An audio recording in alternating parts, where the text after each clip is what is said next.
Cat person और are you a dog person? हाँ, आज के वीडियो का यही विषय है। हम चर्चा करेंगे कि क्या कैट पर्सन और डॉग पर्सन के अलग अलग पर्सनालिटी ट्रेट्स होते हैं, और होते भी हैं तो ये विशेषताएं क्या है, और क्या एक कैट पर्सन की पर्सनालिटी डॉग पर्सन में और डॉग पर्सन की पर्सनालिटी कैट पर्सन में ट्रांसफॉर्म हो सकती है। मैं अपना अनुभव आपके साथ शेयर करने वाली हूँ, तो वीडियो को अंत तक देखें और जानिए कि क्या हुआ मेरे साथ। नमस्ते, मेरा नाम है श्वेता पुरंदरे और मेरे इस चैनल पर आपका बहुत बहुत स्वागत है। यदि आप मेरा वीडियो पहली बार देख रहे हैं तो चैनल को सब्सक्राइब करना ना भूलें, और हाँ, नोटिफिकेशन की बेल आइकन को क्लिक करने से आपको मेरे नए वीडियोस की नोटिफिकेशन तुरंत मिल जाएगी। मेरे चैनल पर आपको मिलेगी काफ़ी सारी इंटरेस्टिंग इन्फॉर्मेशन और ढेर सारे प्रोडक्ट रिव्यूज़, वो भी हिंदी में।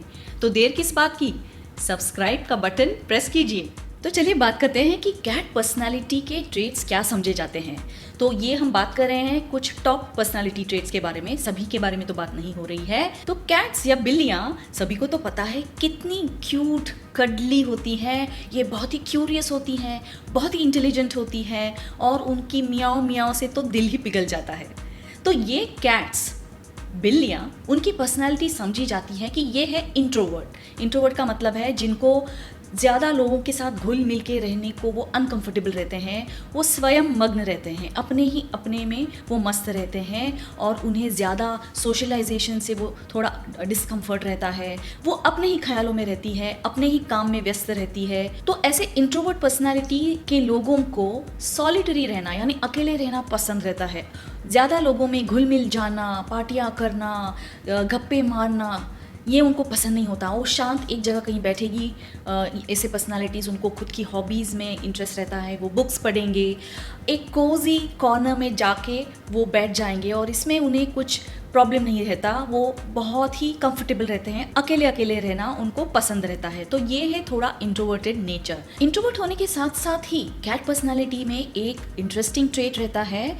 जैसे कि बिल्लियाँ क्यूरियस होती है, कैट पर्सनालिटी के लोग भी बहुत ही क्यूरियस होते हैं। उनका नेचर, उनको नए नए चीज़ों के बारे में जानकारी लेना बहुत अच्छा लगता है, बहुत ही कुतूहल रहता है उनको हर एक चीज़ के बारे में। मगर इसी के साथ वो बहुत ही चौकन्ने रहते हैं, बहुत ही सावधान रहते हैं, और वो जल्दी से किसी भी बात पर भरोसा नहीं करते। तो उनका नेचर ट्रस्टिंग नहीं होता है। और ऐसे पाया गया है कि कैट पर्सनालिटी के लोगों में थोड़ा न्यूरोटिक ट्रेट रहता है। न्यूरोटिक का मतलब कहा गया है कि ये लोग बहुत ही चिंता करते हैं, बहुत ही एंग्शियस रहते हैं, वो बार बार किसी चीज़ के बारे में सोचते रहते हैं, उनको बड़ी टेंशन रहती है हर बात की, और थोड़ा सा डिप्रेशन की तरफ उनका एक मोड रहता है, और निगेटिव थॉट प्रोसेस में वो जल्दी ही फंस जाते हैं। तो ऐसे कहा जाता है कि कैट पर्सनालिटी में ये थोड़ा सा एक निगेटिव ट्रेट पाया जाता है। कैट पर्सनालिटी को ट्रेन करना थोड़ा डिफ़िकल्ट ही है, क्योंकि कैट पर्सनालिटी है वो खुद की मर्जी की मालिक रहती हैं, और किसी दूसरे ने उनको कुछ सिखाना उनको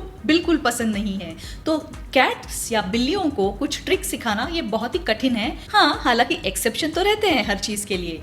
तो ये बिल्लियाँ जो होती है बहुत ही स्पेशल रहती हैं, और उनको बहुत ही गर्व रहता है अपने ऊपर, और बिल्लियाँ बहुत ही इतरा के चलती है। शायद इसीलिए कैट वॉक ये शब्द की उत्पत्ति हुई होगी। क्या लगता है आपको? तो बिल्लियाँ समझती है खुद को एक प्रिंसेस, और उनका सर रहता है आसमानों में, हेड इन द क्लाउड। तो ये मजे की बात है कैट पर्सनालिटी के बारे में। और अंत में बिल्लियाँ जो होती है ये बिल्कुल पीपल प्लीजिंग नेचर इनका नहीं रहता। उनको कुछ पड़ी नहीं रहती कि उनके मालिक को उनको जाके खुश करना है। हालांकि जब भी उनको भूख लगती है या उनको कोई ट्रीट चाहिए होती है तो इनके तेवर चेंज हो जाते हैं, और तभी वो आपके आसपास मंडराएंगी, आपको प्यार करेंगी, और मियाओ मियाओ करके आपसे ट्रीट हासिल कर लेंगी। तो ये थे संक्षेप में कैट पर्सनालिटी के ट्रेट, जो कहा गया है कि बिल्लियों की बिहेवियर के अनुसार देखा गया है। तो डॉग पर्सनालिटी क्या है? तो डॉग पर्सनालिटी इसके बहुत ही विरुद्ध प्रकार की है। और जैसे कैट्स और cat nature, cat personality introverted है, बहुत ही रिजर्व पर्सनालिटी है, तो डॉग पर्सनालिटी को एक्सट्रोवर्टेड बताया गया है।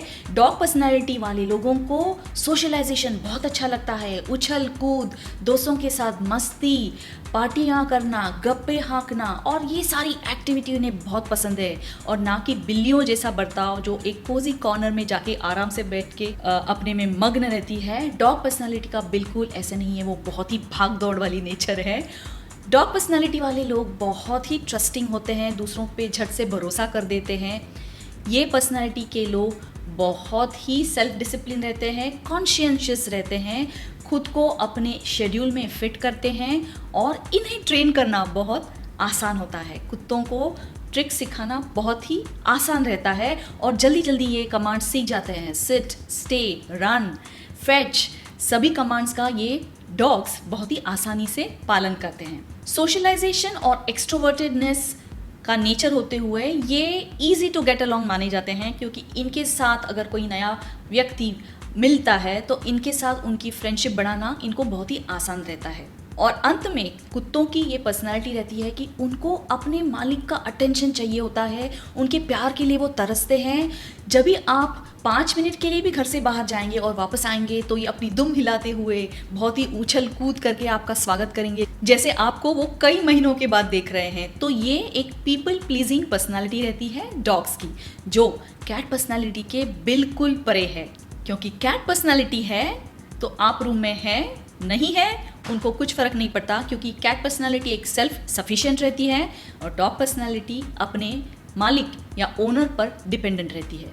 तो आपको क्या लगता है, आपकी पर्सनालिटी एक कैट पर्सनालिटी है या डॉग पर्सनालिटी है? और आप इन मुद्दों से सहमत है या नहीं, मुझे कमेंट्स में ज़रूर बताइए। और आपको ये वीडियो अच्छा लग रहा है तो एक लाइक ज़रूर देना ना भूलें। और मैं आपको बताने वाली हूँ मेरी कहानी। मैं एक एनिमल लवर हूँ, मगर बचपन से मैं बहुत ही सामाजिक स्वरूप से बिल्लियों की तरफ आकर्षित हुई हूँ और मुझे बिल्लियाँ बहुत ही पसंद थी। और बचपन में तो कभी भी मुझे छोटा सा एक बिल्ली का बच्चा दिख जाए रास्ते में तो मैं झट से उसे उठाकर घर पे ले आती थी।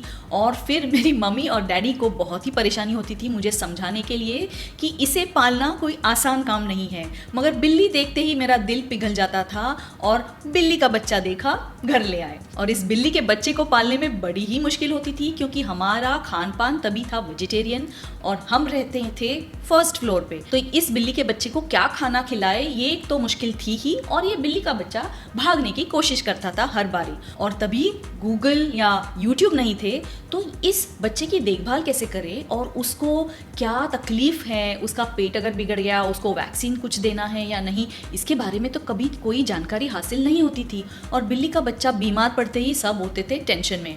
तो ये एक हमेशा एक झंझट रहता था मम्मी और डैडी के पीछे। और तभी मुझे मम्मी ने बताया कि अभी तो फिलहाल बिल्ली पालना तो मुमकिन है नहीं, तुम बड़ी हो जाओगी और जब अपना अपना घर संभाल लोगी तब बिल्ली का बच्चा पाल लेना। कुछ ही साल पहले मैं सोच में पड़ गई, क्या ये सही वक्त है एक बिल्ली का बच्चा पालने के लिए? क्योंकि बड़ी बड़ी जिम्मेदारियां तो हो गई थी खत्म, मेरा लड़का बड़ा होकर पढ़ाई करके इंडिपेंडेंट हो गया था और मेरे पास फुर्सत थी एक पेट एनिमल लाने के लिए। तो मैं बड़ी ही चाव से एक बिल्ली का बच्चा लेकर आई घर, और उसको लाते ही चंद ही घंटों में मुझे शुरू हुई छींके और ये लक्षण शुरू हो गए एलर्जी के। और मैं तो अचरज में पड़ गई, क्योंकि मैं बचपन से मुझे बिल्लियों का शौक था।